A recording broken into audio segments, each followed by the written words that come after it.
കഴിഞ്ഞ 10 കൊല്ലം കേരളത്തിലുണ്ടായ മാറ്റം ചെറിയ മാറ്റമാണോ? ഇപ്പൊ പവർ കട്ടും ലോഡ് ഷെഡിങ്ങും ഇല്ല. ഇരുളിലാണ്ട് പോയിരുന്ന കേരളത്തെ വെളിച്ചത്തിലേക്ക് നയിച്ചു ഇടതുപക്ഷം. പള്ളിക്കൂടം തുറക്കുന്നതിന് മുൻപ് ഇപ്പോ പാഠപുസ്തകം കുട്ടികളുടെ കയ്യിൽ കിട്ടും. ഉമ്മൻചാണ്ടി കേരളത്തിന്റെ മുഖ്യമന്ത്രിയായിരുന്ന ഘട്ടത്തിൽ പരീക്ഷയായിട്ട് കുട്ടികൾക്ക് പാഠപുസ്തകം കിട്ടിയിരുന്നില്ല. ആ കാലം മാറി. ആ മാറ്റം നല്ല മാറ്റമല്ലേ?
നമ്മളെല്ലാം പ്രതീക്ഷയോടെ കാത്തിരുന്ന വികസന മുന്നേറ്റ ജാഥയുടെ ക്യാപ്റ്റൻ സഖാവ് ബിനോയ് വിശ്വം ഇവിടെ എത്തിച്ചേർന്നിരിക്കുന്നു.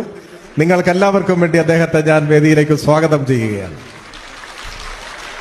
പറഞ്ഞു വന്നത്, UDF ഭരണകാലത്ത് കേരളം അനുഭവിച്ച ദുരിതങ്ങൾ ഓരോന്നായി പരിഹരിച്ചെടുക്കുകയായിരുന്നു LDFന്റെ 10 വർഷത്തെ ഭരണം.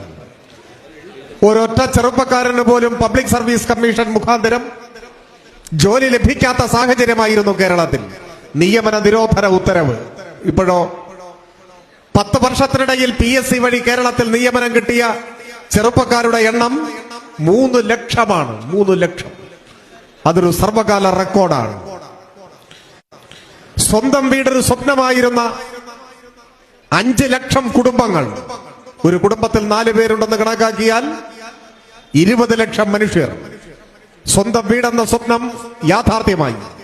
അതാണ് ഈ കാലയളവിലുണ്ടായ മാറ്റം. നമ്മുടെ ആശുപത്രികൾ, നമ്മുടെ പള്ളിക്കൂടങ്ങൾ, നമ്മുടെ പാതകൾ എല്ലാം ലോകോത്തര നിലവാരത്തിലെത്തി. ഇനിയും കേരളം ഇരുളടഞ്ഞ ഇന്നലകളിലേക്ക് മടങ്ങേണ്ടതുണ്ടോ എന്നതാണ് ചോദ്യം.